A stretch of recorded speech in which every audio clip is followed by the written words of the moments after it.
Good afternoon. My name is Christian Rosario. Today's topic, in which I will cover, will be the topic of action. I will be using Stuart Spencer's book, The Playwright's Guidebook, as a reference today. Let's begin.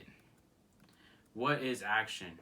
When you ask this to a person in the normal format, most people will tell you that action is an activity full of movement, such as a fight scene, a dance scene, or any other scene that involves multiple movement. And honestly, I thought the same thing until I read and understood what Spencer meant in his book, The Playwright's Guidebook. In the book, Spencer talks about what Aristotle proposes, that is, that drama is at its core the imitation of action. He goes on to state that this definition that Aristotle proposes is that what playwrights are concerned with. So I ask you again, what is action? To put it into simple terms, and as defined by Spencer, action is what the character wants. The character must make it known what their want is. In a play, characters on stage may do a lot of physical action, but that is not dramatic action. Dramatic action is at the end what the character wants. It is common for people to confuse dramatic action with emotion, but this cannot be true.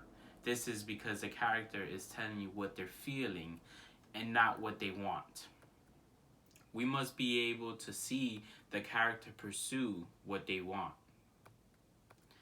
An example Spencer gives us is a man buys a lottery ticket and goes home expecting to win and hit big on the lottery. But this is not dramatic action because we cannot see this action be pursued. An example that I have that can be matched with this action is a book I read a while back titled The Distance Between Us by Reina Grande. This is a true story about a Mexican family who lives in Mexico. The family consists of the father, the mother, Margot, which is the oldest sister, Reina, the middle child, and Carlos, the youngest. The father leaves the family in Mexico in hopes for a better life for his family and crosses to the U.S. illegally.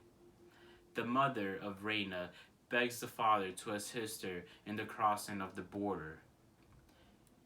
She desires to be with him, in which he agrees to.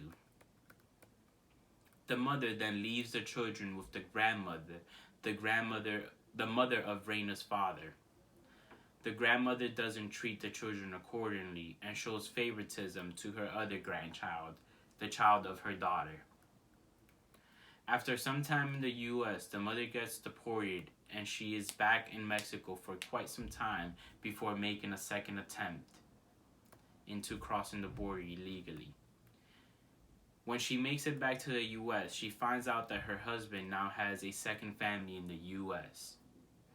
Reina still wants her family to be together and pleads with her father to get them across the U.S. He agrees.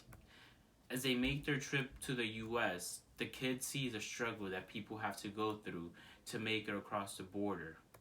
They see raping occurring, murders, dead bodies on the grounds, and all sorts of horrific scenes. They finally make it to the U.S., but initially are unhappy because her family can't be together. I believe this ties into action because we can see her action wanting to be with her family and we can pursue her goal into this.